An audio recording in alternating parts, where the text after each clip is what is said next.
Welcome to Meet the Storytellers. I first started this conversation series in 2020. It was one of my lockdown projects. And of course, back then, all the conversations I had were conducted online. So for this series, I'm really pleased to be out and about. And today I'm at Thames Tower in Reading, just to the west of London. Why am I here? Well, the wonderful thing about stories is that behind every invention, every company, every product is a human story. And I'm here because of one man, a man who in 1876 in Sweden started his own mechanical engineering workshop. That workshop has grown and grown and grown to be a company today that employs over 103,000 people around the world. The man's name? Lars Magnus Ericsson. And the company? Ericsson. I'm here today to meet Sally Croft. So let's go meet Sally.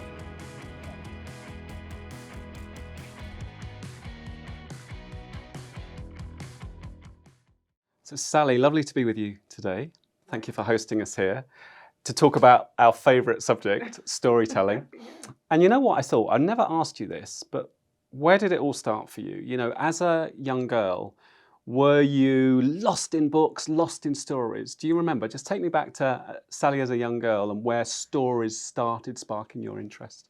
Oh, well, I'm very glad to be back and here talking to you again, Ian. So stories have always been a way that I've loved to communicate. So I've always loved to be a communicator, even from, my parents would say I'd love to share and to explain things, but I always tended to do them in the format of stories. And I think that came from my love of reading. So I very fascinated in both, fiction and non-fiction for a child. So I loved the whole documentaries as well. I just loved that, the way that you could convey something that may be more complicated, but you could simplify it down if you had those basic components of a sort of a beginning, middle and an end. So yeah, I've always had a fascination of stories and also how they're constructed as well. So I have from a young person all the way through to now, I just love to immerse myself in stories, both just totally different ones as well. So whether that be how we factually talk about something versus something that's complete fiction and just really engage in it. Well, talking of engaging people, the lovely thing about when we share our personal stories is how we can build relationships and build trust. And when we spoke 3 years ago for Meet the Storytellers, you had only recently started at Ericsson, but you hadn't been in a building because people weren't going in buildings in 2020. And you had this new team, and you told me that one way you were getting to know your team, spread out all over the market area, all across the world, was through that lovely, simple, humanizing thing of sharing personal stories. And that was your way of getting to know those team members, asking them stories, you sharing your own stories. Reflecting on that now, what difference do you think that made of you kind of getting up to speed as a leader and you getting to know those people and getting that intimacy where you might not have them in the same room, you were on Microsoft Teams, but just that sense of sharing the personal?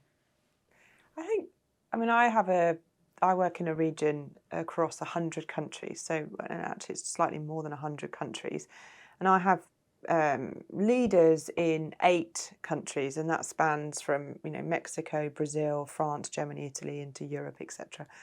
And so it was always important to me, whether the pandemic was there or not, that I needed a way of building a connection with people who all did that. We all are in the same department, so we're all responsible for marketing and communications, but we don't have the opportunity to be in the same room every day.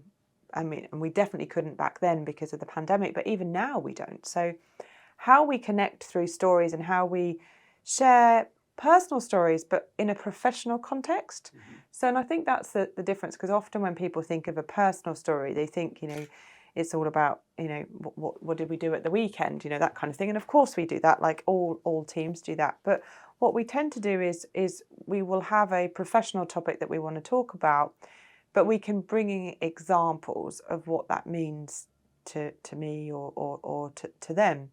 And that can play out to get such a learning. It kind of accelerates the learning. Mm-hmm. because when somebody tells a story that has a personal element, has a human element to it, one, it becomes much more memorable. So then when you next speak, you're able to engage at a different level because you now know, you remember it, but you also have a way of engaging and then building on that. So that's what I love about these examples where, so one of the ladies that works for me in Brazil, she'll be sharing with me some of the challenges that she's got going on right now, but then she'll relate that and then she'll tell me a story about how in her previous company she overcame those complexities, for example. Mm-hmm. And you can build on those because you can then start to have a conversation about it. So I think it's like a fast track in a way. It's a fast track to getting to know people, but it's also a fast track in a way of getting to remember what's going on. When you have such a diverse region, I remember in stories. I think many people remember stories much easier than they do the rational data sheets that we may also have. You bet. That's lovely. I had never thought of it in that way before, that you're like remembering those personalities through those stories, and they become kind of touchstones, don't they? You'll always go back to the person and the story, and what you remember from that. I like that. But it also happens the other way round as well. And I mean, as you know, I'm very open in my communications. I'm very open on LinkedIn and I'm always trying to think about how I can share an example. And sometimes the personal story leads, and sometimes the professional story leads. But there's always a way of bringing it to life through a story. That's my fundamental. And I had just this morning, actually, so I'm here in our Reading office, and one of my colleagues who I don't get to see very often, they're in the finance function, we were in the lift together, and she said, it was just so wonderful what you wrote the other day around bringing to life the personal aspect, and I really love that, and I love all your posts. And we suddenly, and you sort of forget, you forget that you're telling those stories, and there are lots of people reading those stories, and then they use them as a way of engaging with me as well. So I really love that. I love that engagement. I'm like, yeah. And they actually asked me a piece of advice. They said, we had someone in your team come and talk about storytelling and the importance of storytelling and use LinkedIn as an example. And I felt so motivated, but I was like, how do I start? Right. And I said to her, like, if I give you one piece of advice, just do it. Just put it out there and make it happen, because that's how you'll build on that for the next one and the next one. She's like, okay, I'm going to. I was like, great advice, make it a habit. So that reaction you had in the lift this morning, that's wonderful. Does it sometimes surprise you, the reactions you get? Because you are, as you said, you are a leader who feels very comfortable sharing the personal in a professional context where it's relevant. And also, you're someone who's been very happy to be open and be vulnerable in sharing those stories with great effect. Do those reactions sometimes surprise you that you get from colleagues or customers or the world at large? Yeah, because I think you can become a little bit normalised by your own behaviour, and that's something that I'm quite fascinated to often challenge, actually, which is just being very conscious that what you think is the normal way of doing something isn't necessarily the way that everybody does it. Yeah. So I recently did a talk when I was in Poland at actually the largest Women in Technology conference, and I was very kindly asked to be the keynote speaker there. And I anchored my speech in a series of lessons or a series of things that I've learned, but I took each one of them and brought it back to both a professional and a personal piece. And overwhelmingly, the response I got, both at the time at the conference, but post that, was thank you so much for making it personal. Thank you so much for sharing. That really was so, it made me, people said to me, you inspired me, or you inspired other people to then talk more openly and give those personal examples. And I suppose I was always surprised that, people said, that was so memorable because of that, and that's the feedback I got.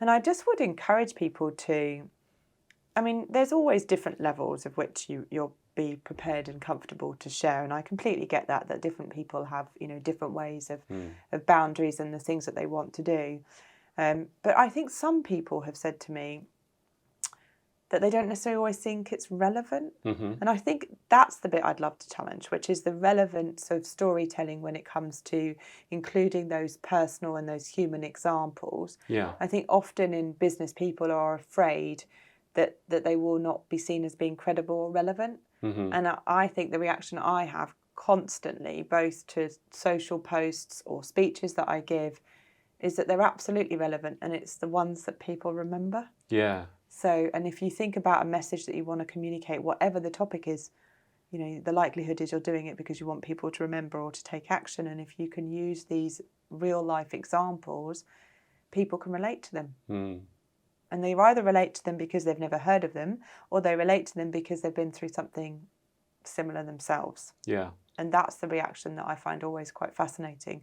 And the best bit for me is that reaction, it starts a conversation. Mm. And in the conversations that I have, like the conversation I had in the lift this morning, you know, I really don't think would have happened if it hadn't have been for those you know, story-led approaches. Well, there you are. That's great proof of the purpose of putting these things out there. I'm just curious about that experience you just told me about in Poland on stage, where it really seemed to strike a chord. And I wonder whether, do you think it's quite rare? I mean, you talk at a lot of different conferences and events. Do you think it's quite rare still to have someone like you who, you could have just done a presentation at that conference and just made it totally about business. Today, I want to talk to you about this is a trend in our industry. But you didn't do that. You saw an opportunity to share some life lessons and wrap them in story. Do you think that was one reason maybe it stood out? I mean, obviously, it's very authentic to you, and that's important, isn't it? If a leader isn't authentically open, I'm sure neither of us would advocate that they go around telling open stories. But I just wonder whether there's something that makes it distinctive and makes that message stand out, because it's just straight, it's that humanizing force, isn't it? It's like straight out there with a story, and it's straight out there about, we've all been through struggle or adversity, we've always had challenges. So when we tell those kind of stories, it hits us here, doesn't it? Yeah. And I still think that, I mean, I think in the B2B space, so in the technology or space, we struggle with that from a marketing perspective, in that we are constantly trying to challenge this very rational,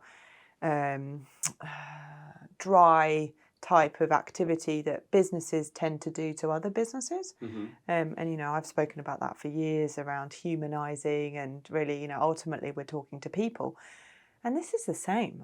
I mean, this is exactly the same. So I think at those types of conferences, and even on LinkedIn, I still see either very corporate-led posts that everybody can see. I mean, it's almost like a form of advertorial. Yeah. Or I see, the ones that really stand out, where it's got a meaning to it and people are prepared to share. And I think this is, I think it's still too rare. I mean, I think that the feedback I get is, and the levels of engagement that I get on LinkedIn is super high. Yeah. And the conversations that I have as either offline, so the things that happen in person, or the messages that I get are just amazing. I get really great messages from people asking me for more information on a topic. And the question that I get as the follow-up is always the professional one. Right. So I'm not getting, people are not coming to me going, oh, I'd like to learn a little bit more about what you did with that swimming thing. They come to me and they say, wow, what you did as a leader to overcome that, I'm really interested to learn more about how you've built that leadership skill. So the engagement afterwards is always on that kind of that professional development side of things, not simply on the personal. But the reason that they even engaged in the first place is because they were super interested in the story. Yeah. And then it gave them a platform on which to engage with me post that. So I think sometimes we, like I said, I still find that there's so much room, to bring stories to life with real examples, because that's what people remember. And you can do that in a professional way. And that's what, something that I'm really proud of that I do. The other byproduct of you being so open with sharing stories is it's giving people in the outside world a sense of who you are as a leader, right? Yeah. So when you're hiring, people looking at your LinkedIn are going to get a real sense, aren't they, of who you are And if that style and openness appeals to them, that gives a real sense, not just of the culture of Ericsson, but the culture, you as a leader of a team. Yeah, and I think you touched on it before, it's about being authentic. Because of the thing that people say to me, and that's my team, that's people that I've met for the first time, people that I don't know. People say to me, those that know me say that is who I am. So the types of stories that I tell, that I'm prepared to share, that I structure and take a professional topic and look for an angle in which to bring that to life through a story, either a professional story or one that is often peppered with a personal example. I'm consistent with that, and that is who I am. Yeah. And so the voice is true. Yeah. So you shouldn't ever try to be something that you're not. But we all have stories. We all have examples. In which we can share, and I think that I would really encourage people to have the confidence to share, because I think a lot of it is about having a confidence to share and how you relate that back to the professional example. And I do that not just in a social setting from LinkedIn or from speeches. I do that with my teams. I do that in team meetings. I do that even when I'm trying to position something new with the leadership team that I sit in. I use real life examples as a way of trying to demonstrate that. I like that advice you gave to the person in the lift today about just do it and making it a habit. But what advice would you give for the what we post about and where and those stories? Something you've done with great effect is kind of important stories from your life, and then you take meaning from them and lessons from them, like you were explaining with the Polish talk. What advice would you give someone who wants to start using stories about, where should they start shining their light, if you like, on their working life, on their life or their childhood, or you got any tips there? I think because it needs to be authentic, I think starting with the values, starting with those things that are really important to you, and then thinking about those in strategic terms. So, for me, as a senior professional here at Ericsson, I know what those strategic topics are that are really important to us at Ericsson that we want to communicate about. So I'm very conscious of that. And then I start to think about, okay, if for example, leading with integrity and being an integrity-led leader is super important to us at Ericsson, and that is very much, it's one of our values, and it's embedded inside of our culture. And so I'm super proud of that, and I want to talk about that. But I could either go and look at the corporate narrative, and there will be a lot of that there, and I do use that. But then I start to think about, well, what does that really mean to me and my personal values? And that's how I start to do it. So I'll say, what is that strategic theme or the thing I want to talk about? How do I relate that to myself? And then where have I got examples of that? Nice. And actually, I spend time really thinking about that, and I sort of have that constructive narrative in my mind. And I will write some different ideas down, or I might be out and something will happen and I think, well, that's a really good example of, how you sort of lead with integrity and you make, ethical and fact-based and decisions. That I'd really like to use that. And so that's how I would advise people to do that. Think about what it is you want to talk about, then think about how that relates to you, and then think about how you can turn that into a story, because ultimately that's how you will, that's how it will have meaning to you. And if it has meaning to you, it will have meaning to others. And if it doesn't have meaning to them, then they'll either be intrigued because they'll want to learn more, or they just won't engage. And that's also okay. Yeah. You're not, it's not about engaging with everyone. It's about engaging and putting it out there. That's great advice, taking the corporate values and then aligning them with your own stories, taking meaning from it. I love that. And I think just to build on that, just to say that stops it, that I hope will help people to make that transition from thinking, oh, I'm not sure I can talk about my personal life, because actually, as you see there, I lead with the professional, I lead with what I'm strategically trying to achieve, and then I do that. Very rarely do I start, sometimes I'll start maybe with the personal, like for example, I've recently I took up a swimming challenge. I couldn't swim. I had swimming lessons. And that was a really important moment in time for me personally. And so I wanted to share that, but I wanted to share that. So that was the kind of lead. Yeah. But I wanted then to think about what that meant from a professional perspective. Because of course, I write a post on Facebook about, for my friends and family, celebrating the fact that I made it around the Lake Serpentine. But when it's in a professional context, I'm really conscious of, I still want to share that story. And I think that story can help to tell more of one around sort of leadership or courage or determination and some of those values that are really important to me, and perseverance. That's another one of our values here at Ericsson. I think that they can then help to do that. So I either start at the professional end and think the strategic pieces and then what I have, or if I have a moment in time that is really important to me and it's I want to be really authentic and real, then I'll lead with that and then I'll tie that back in. That's how I go about it. I like that. And that's a good reminder also about kind of nuancing your message for the audience, because I think sometimes we can feel overwhelmed by all those digital platforms. We've got Facebook, Instagram, Twitter, Threads, LinkedIn. And actually, sometimes I think people feel, oh, there's a post they want to put up and they just copy and paste it across all the platforms. That's a good reminder about thinking about the audience, isn't it? The message for your friends is celebratory. Then obviously for a professional audience, you're about taking meaning from the story and how is it relevant to them.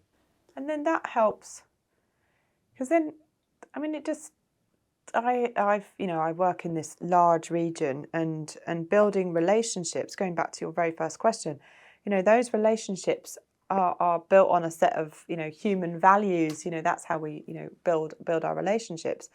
And so the more that, I share things like that, people it's a conversation of engagement, I'll let people reach out to me and talk about, I had it on that swim post. Actually, I had just such a varied reaction to that, and one of them was, from a colleague in Sweden, and he said, "Oh, this sounds like this type of event that we do in Sweden," and so I looked that he sent it to me on the Teams chat internally. So I'm posting in an external way, but then the engagement comes on an internal manner, and it's just brilliant. And he shared with me equally a very challenging swim.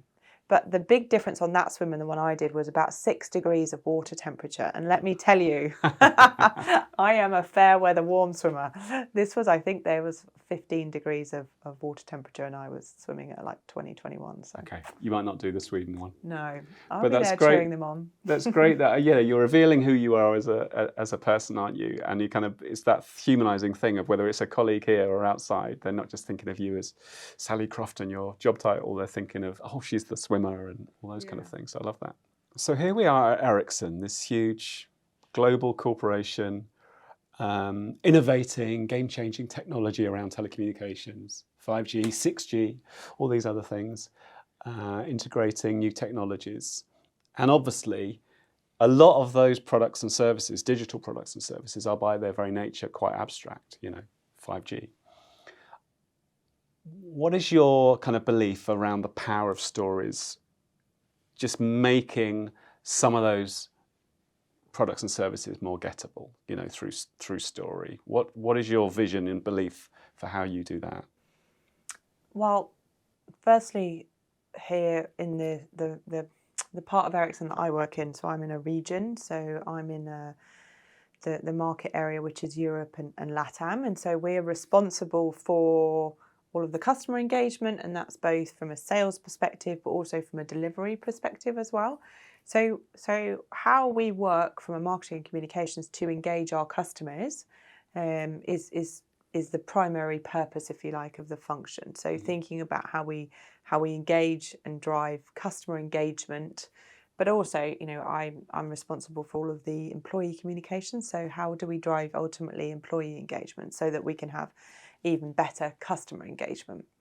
And I believe that, one of the really important ways of doing that is to bring what we do to life, because I am so proud of the difference that our technology makes, not only to, to our customers, but also to societies and to the planet as well.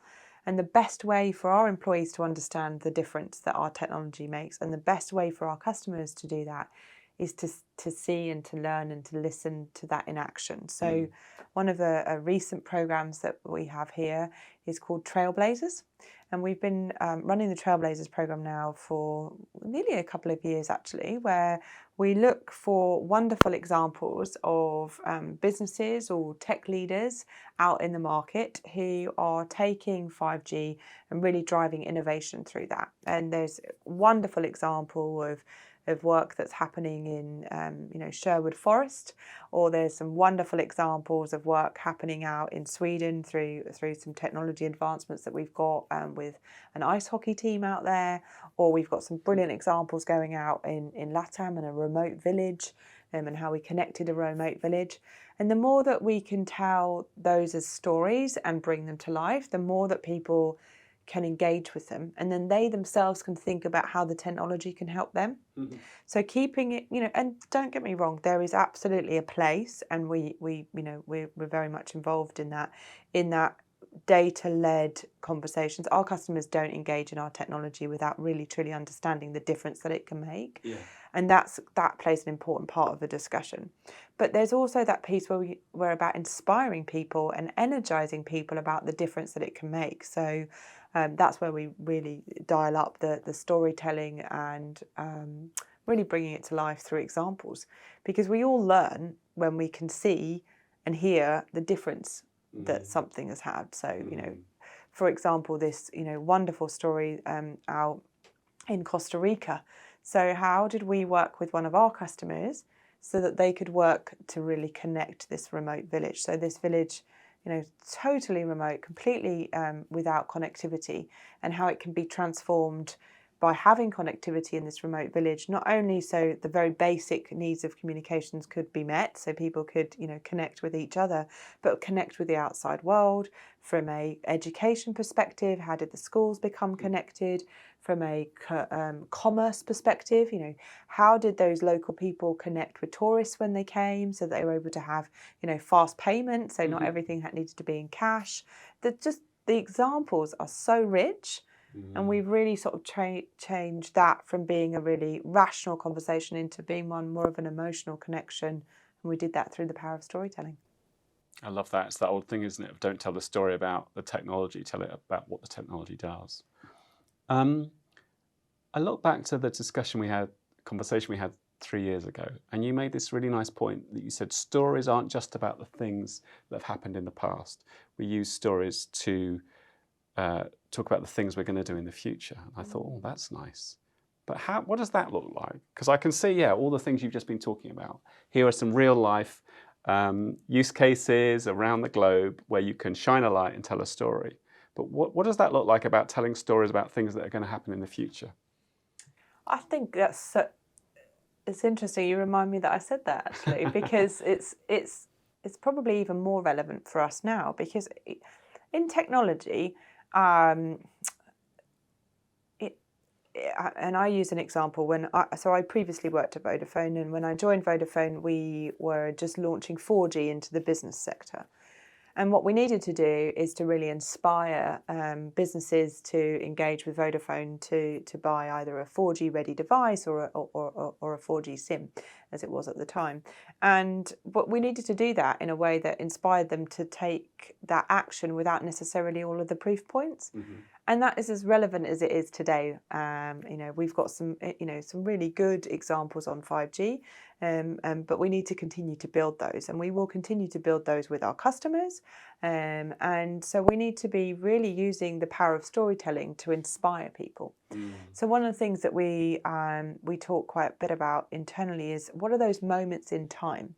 Where are there moments that are coming up in time in which we believe technology is going to have an impact? And how do we get ready to maximize on that moment in time?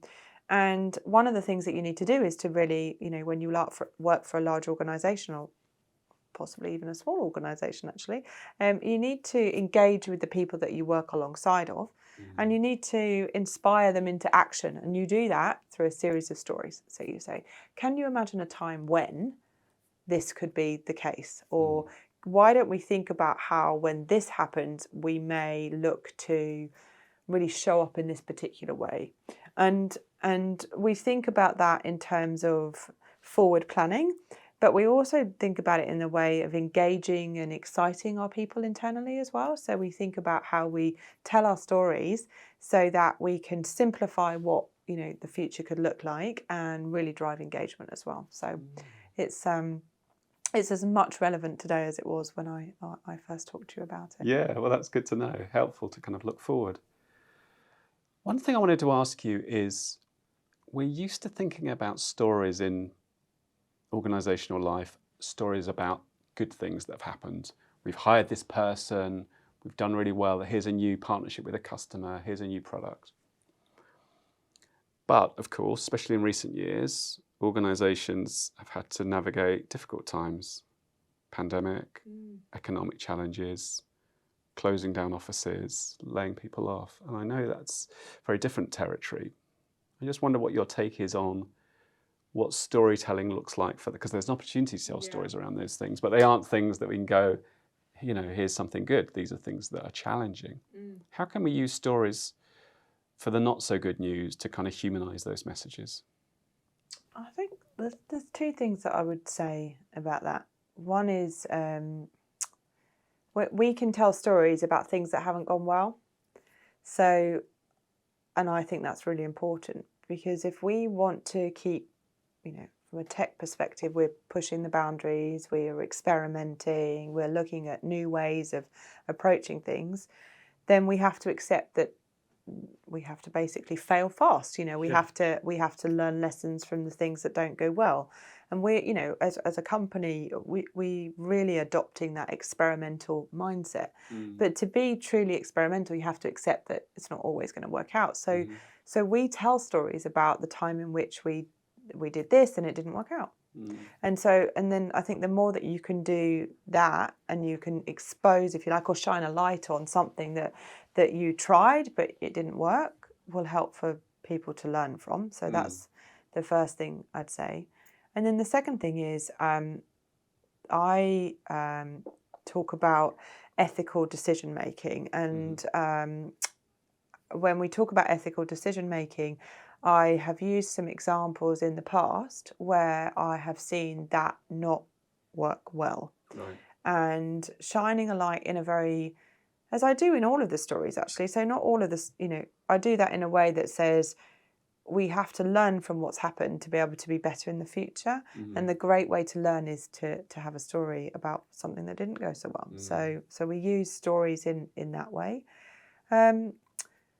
But I think also, even if the communications is one of difficulty and challenge, and you described, the pandemic, or things that that haven't gone necessarily to plan, but also where we need to make difficult decisions, taking people with you and them understanding the rationale of why you're doing something is really important. And so therefore setting it out in a framework of a story is important. So you and I have spoken about in the past this very simple framework, start, middle, end. I mean, it sounds like overly simplified, but the reality is, when we communicate, if we can do that in a way that ensures that people come with us, then the more simple we can make that, the better.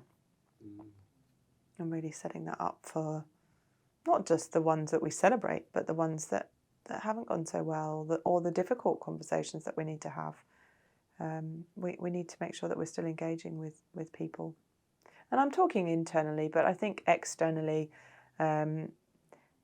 demonstrating how you've learnt lessons and how you've got better as a result of the lessons that you've learnt. And you can do that through the power of storytelling of, this is what happened, or this is how we started out on this project, and we changed and we pivoted and we did this, then, people want to hear that as well.